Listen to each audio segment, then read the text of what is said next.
انسان اس طرح خدا کی بارگاہ میں آئے تو اس کا عمل، اس کی نیت اور اس کا اخلاص بہت امپورٹنٹ ہے کہ آپ یہ جو کام کر رہے ہیں آپ کی نیت کیا ہے، آپ کا اخلاص کیا ہے. ہو سکتا ہے آپ صبح شام لوگوں کو کھانے کھلاتے رہے. اور مشہور واقعہ آپ نے کئی دفعہ سنا ہوگا کہ ایک شخص جو ہے وہ اسی طرح بہت اچھا ہوتا ہے، لوگوں کی ہیلپ کرتا ہے. بھارت میں وہ دیکھتا ہے خواب میں کہ قیامت والے دن اس کا حساب کتاب ہو رہا ہے. اس حساب کتاب میں پتہ چلا جو اس کی ساری نیکیاں جو ہیں وہ ڈالی نہیں، پھر بھی اس کا جو معاملہ ہے وہ ہلکا ہے. ایک ہی طرف جو ہے وہ نیکیاں جو ہیں وہ بھاری ہو ہی نہیں رہی ہیں، دوسرے گناہ جو ہیں وہ بھاری ہیں. تو آخر میں ملائکہ کہتے ہیں بھائی چلو اس کو اب جہنم میں شفٹ کر دو. وہ کہتا ہے میں نے تو اتنے لوگوں کو مدد کی، اتنا میں نے لوگوں کو کھلایا، اتنا لوگوں کی ہیلپ کی. کہا وہ تم نے اپنے نام کے لیے کی تھی. سم ٹائم آپ کرتے ہیں نا، آپ چاہتے ہیں کہ میرا نام ہو سکتا ہے آپ اس بات کو زبان سے نہیں کہتے لیکن آپ کے اندر ہوتا ہے کہ یار میرا نام لیا جائے، میری گفتگو کی جائے کہ جی فلانا یوں کرتا ہے، فلانا ہوتا ہے بندہ. کیونکہ یہ بہت تھن لائن ہے، بہت باریک ہے، یہ اس کو پتہ نہیں چلتا کہ خلوص اس طرف ہے یا اس طرف ہے، بندہ پھنس جاتا ہے. اب اتنا سب کچھ کرو، جب جانے لگا تو ملائکہ نے بولا کہ اب میں تھوڑا پیچھے کی طرف جاتا ہوں. تو ہوا اس کے ساتھ کیا تھا، یہ فقیر تھا، اس کے پاس کچھ نہیں تھا.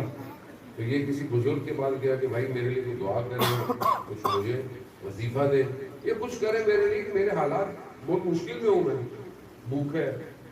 تو انہوں نے کہا بھائی میں کچھ کر تو نہیں سکتا، چلو میرے ساتھ دریا ہے، مچھلی پکڑ دو. مچھلی پکڑی، مچھلی جو ہے وہ اس کو دی کہ بھائی یہ لو مچھلی ہے، یہ جاؤ لے. اب انہوں نے مچھلی کا کیا کروں گا، مچھلی کو لے گیا اور مچھلی کو لے جا کے جو ہے اس نے بیچ دیا. بیچا، 2 روٹیاں لے لی. 2 روٹیاں لے کے جا رہا تھا، دیکھا تو ایک راستے میں کوئی خاتون اپنے بچوں کے ساتھ بھوک میں بیٹھی کہ بچے بھوکے ہیں. تو اس نے روٹیوں کو دیکھا، اس نے اپنے آپ کو دیکھا، کہا میں تو ویسے کافی دن سے بھوکا ہوں، چلو یہ بھوکے بچے ہیں، بوڑھی عورت ہے، چلو ان کا پیٹ بھر جائے. یہ کہہ کے اس نے دے کے چلا گیا. جب یہ گیا جہاں یہ رہتا تھا وہاں کو اس کا نام پکار رہا کہ فلانا کہاں ہے. تو کہا میں ہوں. کہا تمہارے والد ایک زمانے میں مجھے بہت رقم دے گئے، یہ رقم جو ہے وہ میں تمہیں ڈھونڈ رہا ہوں. وہ پیسے اچھے خاصے تھے اور دن بدن پیسے اس کے بڑھتے گئے اور اس نے صدقہ خیرات بڑھاتا گیا. وہ پھر اس نے یہ خواب دیکھا. تو جب قیامت میں اس نے دیکھا کہ اس کی کوئی نیکی کام نہیں آئی، پتہ چلا کہ جو اتنا اس نے دیا تھا اپنے نام کے لیے. تو جب اس کو لے کے جانے لگے تو آواز آئی کہ رک جاؤ، اس کی 2 روٹیاں باقی ہیں. تو وہ جب 2 روٹیاں ڈالی گئیں نامہ اعمال میں تو نامہ اعمال بھاری ہو گیا. کیوں؟ کیونکہ وہ 2 روٹیاں خلوص کے ساتھ تھیں. اللہم صلی علی محمد. تو یہ بہت امپورٹنٹ ہے کہ انسان یہ نہ دیکھے کہ بھائی میں کچھ نہیں کر سکتا، میرے پاس ہے نہیں ہے. جو ہے انسان خلوص سے کرے، اخلاص سے کرے، اپنے پوری اس کی نیت صرف خدا ہونا چاہیے. پروردگار تیری رضا کے لیے کوئی بھی کام کرے. آپ جانتے ہیں کہ اسلام جو ہے وہ گھر کے احکام یا گھر کی گفتگو جب کرتا ہے تو میاں بیوی کے احکامات بیان کرتا ہے.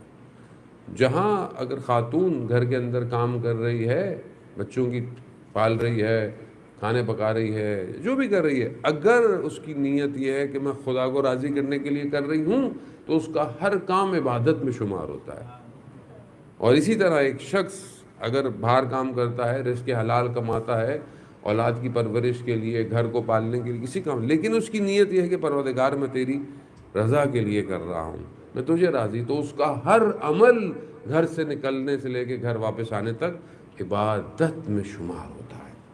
اب یہ ہمارے اپنے اوپر ہے کہ ہماری نیت ہماری کیا ہے. بعض اوقات انسان نماز ہی پڑھا ہوتا ہے تو دکھانے کے لیے، خدا نخواستہ کچھ لوگوں کو عادت ہوتی ہے پہلی صف میں نماز پڑھنے کی. کسی دن دیر ہو جائے، پہلی صف میں جگہ نہ ملے تو طبیعت خراب ہو جاتی ہے. لوگ کیا سوچیں گے، آج میں لیٹ آیا، آج میں کیسا ہوا، لوگ میرے بارے میں کیا ہوتا ہے نا آدمی کو کہ لوگ کیا سوچیں گے، آج یہ مسجد میں دیر سے آیا ہے. تو اس کا کیا مطلب ہے؟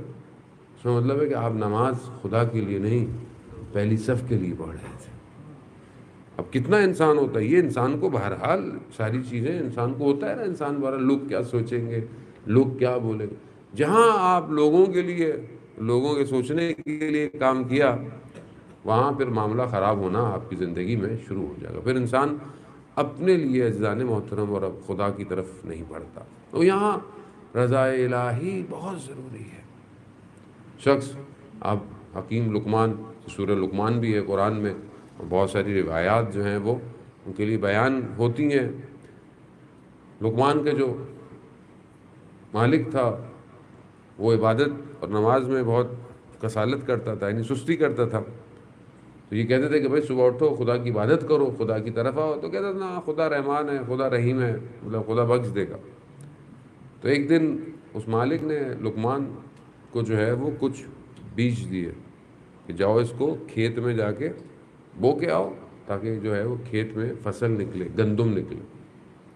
کچھ ٹائم گزر گیا تو کہا لقمان کو کہ چلو جا کے کھیت دیکھ کے آتے ہیں بھئی کتنی جو ہے وہ فصل کتنی باہر آئی ہے، کتنے گندم۔ وہاں دیکھا تو وہاں کوئی فصل نہیں تھی، وہاں پر گھاس پھوس، صرف گرینری گرینری۔ تو کہا وہ گندم کہاں ڈالی تم نے؟ کہا میں نے گندم یہاں تھوڑی ڈالی، میں نے تو گھاس پھوس کے بھی بس یوں ڈال دیے تھے۔ تو کہا تو پھر؟